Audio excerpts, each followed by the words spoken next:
Breaking right now, duplicitous, dastardly traitor Prince Harry is planning a sequel to his autobiography Spare, according to the Sun newspaper. And let me just say, Prince Harry, I want you to spare us. A royal storm is brewing, and trust me, you haven't heard the last of it. Meghan and Harry are back, front page, centre stage, and this time the drama is even louder. According to Brittany, a new explosive claim is making the rounds. Meghan and Harry are allegedly threatening to spill even more royal secrets in a brand new tell-all. No one wants a second bombshell book full of lies. But here's the Sun's reporting from their highly regarded royal editor, Matt Wilkinson, who reports today that Buckingham Palace aides are increasingly concerned Prince Harry is considering blasting the royals again in a new bombshell book. Courtiers fear the Duke of Sussex will hit out in the wake of his bitter High Court battle to win back taxpayer-funded UK security. Royal aides have observed strict protocols over the case as it effectively pits Harry and his legal team against the King. So senior royal circles were left astonished when Harry gave an interview to a newspaper, we'll discuss this in just a moment, following the latest two-day hearing. He said people would be shocked by what's being held back. Insiders said the explosive comments could be a veiled threat. And then a palace source added, there's a lot of worry that Harry could tell all in a book deal or even follow Meghan's lead and make a podcast.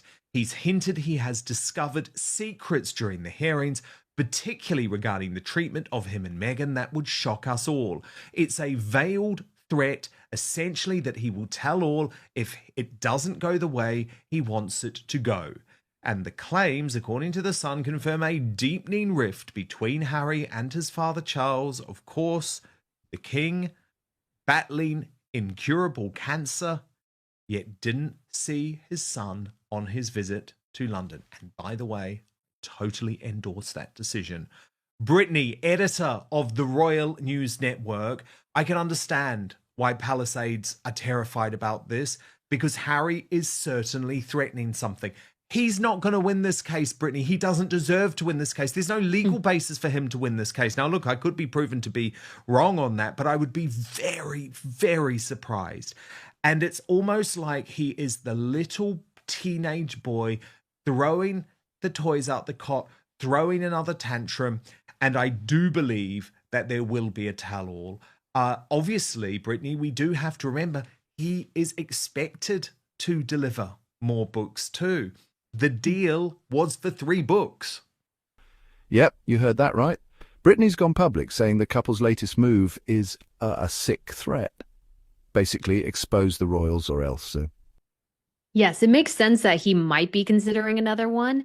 I mean, I just think, though, that the idea that we're all clamoring for the inside details of this, quote unquote, court case is a little ridiculous. I don't think anybody cares that much. But I mean, just think of the geopolitical implications if he happens to win this case, because he could go back to the United States and demand security from basically our taxpayers. And so I think myself as an American and so many others would be enraged by that idea.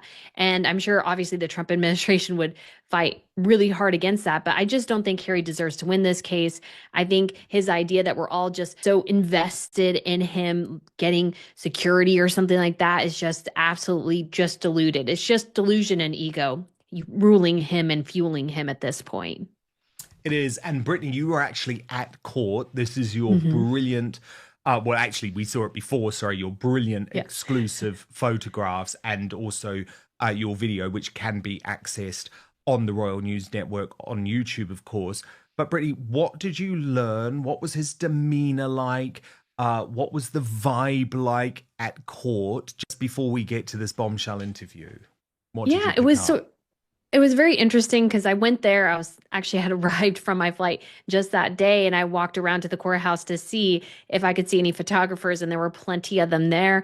They had been there in the morning. They were going to wait until the afternoon. I heard a couple of them talking, some of the photographers who were just, frustrated by the idea of this case and Harry potentially getting security. And then because of this whole incident with some woman who was a Sussex supporter at the trial, they had to delay it for a bit.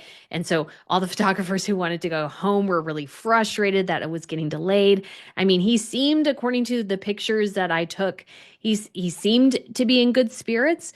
But what's really interesting too is that right before he left, within about a span of about, I want to say 15 to 30 seconds, a camera crew left. So a guy with a big camera and another journalist, clearly. And I imagine they had been interviewing Harry because they left just right before him, and they usually kind of close off anything that's sort of not related to this, person that they are trying to protect, to be honest. And so I thought that was a little odd. I Or he imagine they might chatted with already him. be filming, Brittany, Yes. maybe for his own project. I mean, can we talk about this interview with the Daily Telegraph? Because it's totally batshit. It's totally delusional. It's totally bonkers.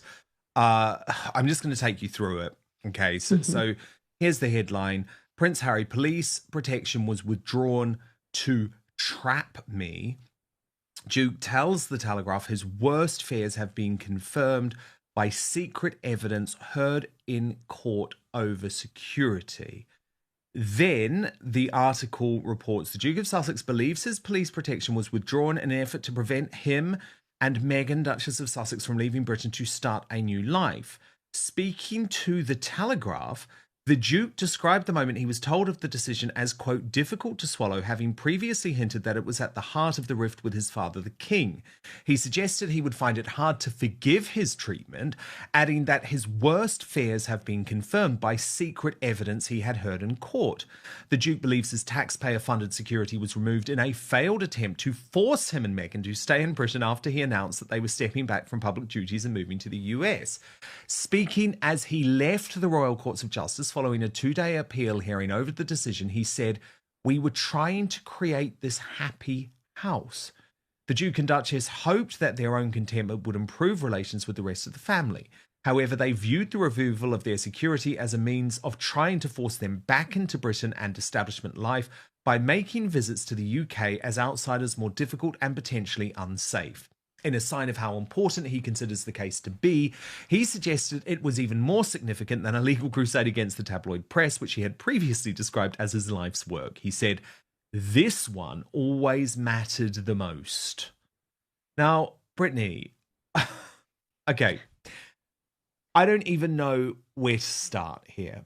I do not even know where to start. There's more conspiratorial stuff, which I'll get to in just a second, but can I just say, as the guy who broke the news of Megxit, who was reporting accurately on that story from within the royal family, from the moment Harry and Meghan decided to go, every senior member of the family, every single courtier warned Harry, this is a consequence of Megxit. Your security will go. That's just a fact. It wasn't a threat. It wasn't trying to get him to stay. It was just a reality. And he never accepted that. She believes Harry and Meghan are ready to hit the nuclear button with a second book, promising revelations that make Spare look tame. Brittany is calling it a pure pressure tactic. She says it's all about power, relevance, and maybe a little revenge behind palace doors. No, and he just seems to think that we all want to pay for his family's security and that we're all clamoring to see him protected, which is just not the case. Like, we want him to be safe, but the reality has always remained that if he shares his travel itinerary with the British government, there is a review that is conducted. If it is determined that there is a legitimate threat, then they will get a security detail while they are here. If not, then they don't get that detail. And so he will always be protected. Nobody wants anything to happen to him. But this idea that we are all going to be so interested in the intricate details of this case and are just so excited to hear about, the things that have been kept secret is just completely deluded at this point. I think he does himself no favors with the public by going on with such nonsense. And I think people are just really sick of it and really sick of him. Oh my God, yeah. Because The interview got weirder, Brittany. So the Telegraph reported the Duke suggested that he could forgive a lot since 2016, the year he met Meghan, but not what has been done during the legal process and why. He also suggested he was deeply unhappy with some of the evidence he had heard during the closed sittings of the court. People would be shocked by what's been held back, he said, adding that his worst fears have been confirmed by the whole legal disclosure in this case, and that's really sad. As the hearing came to an end, he admitted he was exhausted and overwhelmed by the process, which has consumed him for several years.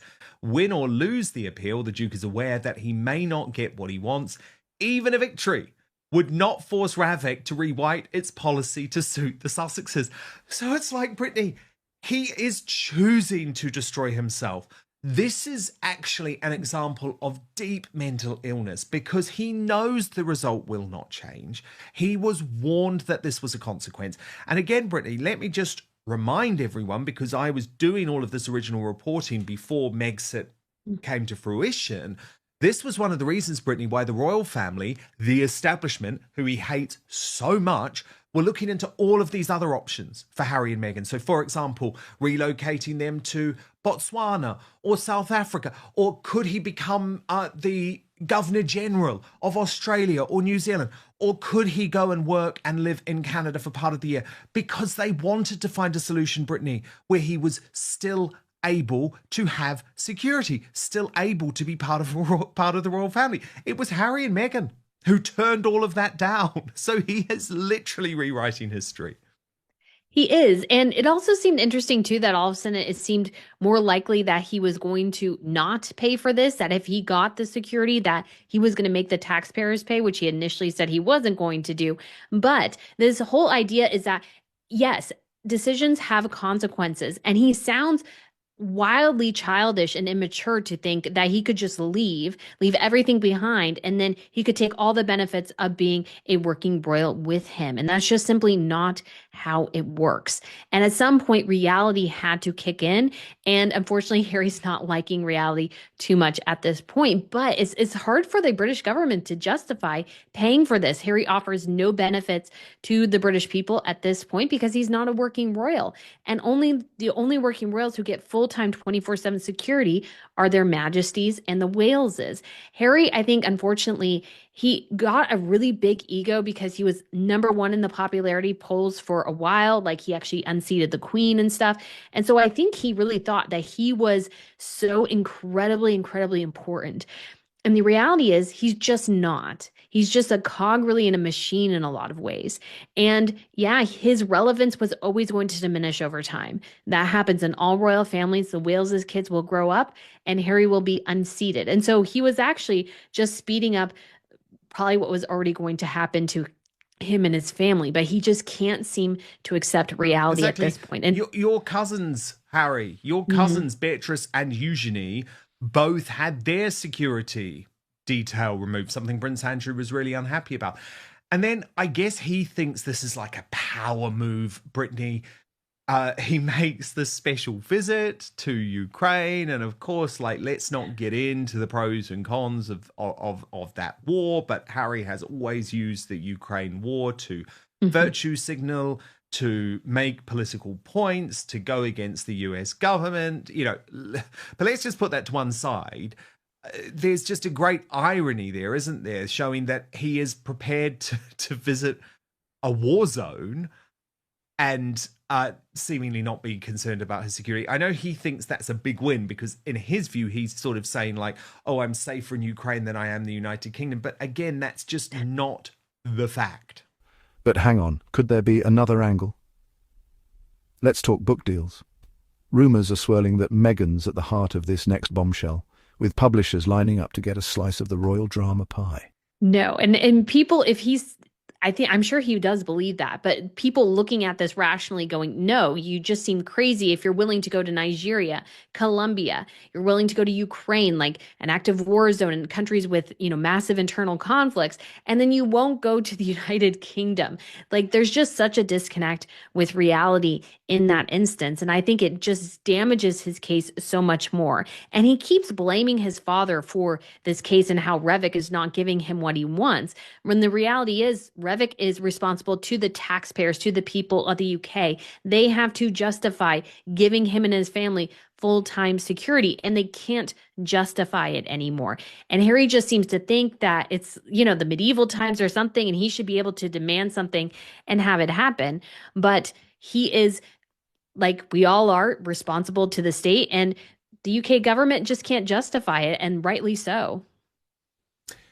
Brittany, there's another scandal brewing with Archewell. Surprise, surprise. They've tried to put a lid on it, but this was revealed by Paula Frolick on News Nation in the US. She's a pretty dogged reporter, actually, and known her for quite a few years. It was good reporting.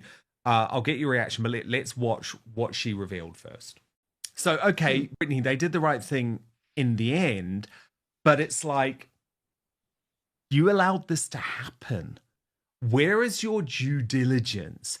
And actually, does that show you that they've only pulled the funding or turned on their decision because they were caught? It's like Archewell just seems to be an incredibly troubled organization, given the other donation that we know a whole load about has been investigated by the IRS because it was to Joe Biden's daughter. Well, I mean, their response is just bad. Oh, we didn't know that happened. It's like, how, or they didn't know what she said. It's like, how do you not know? How do you not know? How do you not research the organization? And we've seen this time and time again that Harry and Meghan do not do their due diligence. They do not do the appropriate research to find out more about what they are supporting or what they're giving money to and stuff. And it's just another example of this sort of terribleness that the two of them with their organization, it just seems to have no direction, no purpose. They just give money to a thing a time or two here, and then they just go, oh, well, I guess they said something bad, whoops. And it's like, that's not how this works. What is your guys' passion? What is your purpose? Because you claim again to want to change the world when it seems like it's always just about enriching yourself and doing the bare minimum in the process for others. Yeah, indeed. Now, can we talk about this Paris Match magazine cover, Brittany, which has posted a whole load of pictures or bought a whole load of paparazzi pictures of Prince William and Catherine on a skiing holiday? Is that right? That is. So it looks like the two of them and the kids obviously went out for a skiing holiday. I actually bought that Paris Match issue. And it's one of those things where some people have suggested that maybe Catherine and William will maybe go a route and maybe look at this legally. I don't know what options that they have, but it seems like they went out and had a great skiing holiday with their kids. And I think it's great to see them out and about. Obviously, it's a bit of a bummer that their privacy was violated, but I think it's just so good again to see them being there together as a family. Obviously, the kids are on break. They will go back after Easter. So we should hopefully see the Waleses for Easter. But yeah, looks like somebody was able to get some pictures of them on their private time. Industry insiders hint this book could go deeper, get messier and reveal secrets the monarchy hoped would stay hidden forever. Think spare, but with more bite. And this time, Meghan's holding the pen. Yeah, I mean, oh God, people aren't going to like me for this one, Brittany. But, I'm always honest. I don't see a problem with those pictures. I really don't. Now, look, clearly, Closer magazine picturing Catherine topless in a private villa and publishing wrong. And William was absolutely right to legally go after them. At the same time, I think Catherine and William are just given huge respect all around the world.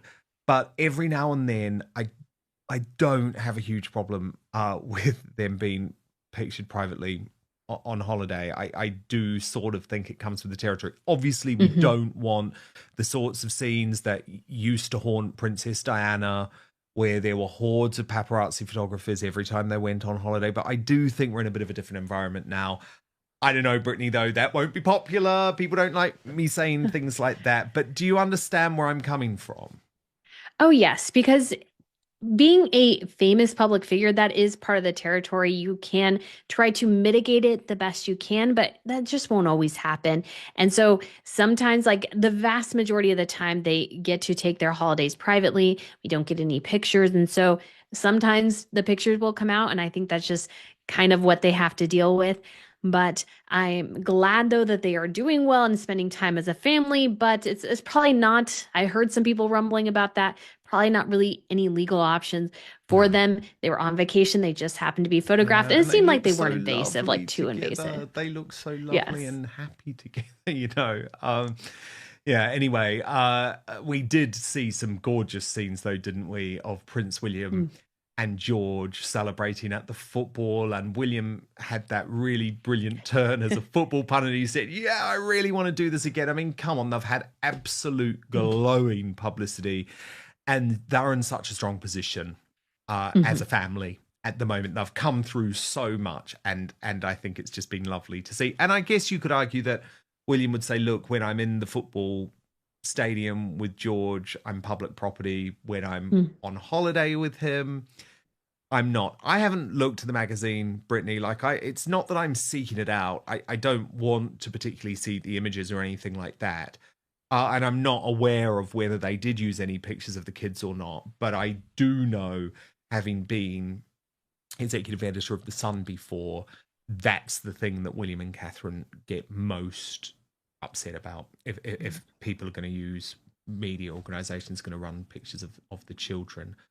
Can we talk about Charles and Camilla in Italy? I mean, obviously, great they got there, but a lot of concern, Brittany, about the health of the king, especially when you see him in this photograph Mm. with the Pope, who obviously has just survived a near-death experience. Charles looks ashen, and we know that there was that hospital visit just a couple of weeks ago that some people believed would actually stop this state visit. Now, it was clear that nothing was going to stop Charles. And given it sounds like his cancer is incurable and this is something that he's going to have to live with, I get it, right? And it's up to him. It is up to him. And he's waited his whole life to be monarch. And of course, he doesn't want to disappear from public view because he's undergoing treatment. So it's so unfortunate, but I just think we can't deny the fact, Brittany, because sometimes the mainstream media try and pretend like everything's okay here, and it's like, he isn't looking well at the moment, and given the hospital visit, that is a concern. If even half of what Brittany claims is true, we could be days or hours away from another royal earthquake. So what do you think? Is this a clever power play or a desperate threat to stay in the spotlight? Drop your thoughts in the comments. I'm all ears. Don't forget to like, share and hit that subscribe button if you're hungry for more royal bombshells. I've got you covered and you won't want to miss what's coming next. Until then, keep your crown straight and your eyes wide open.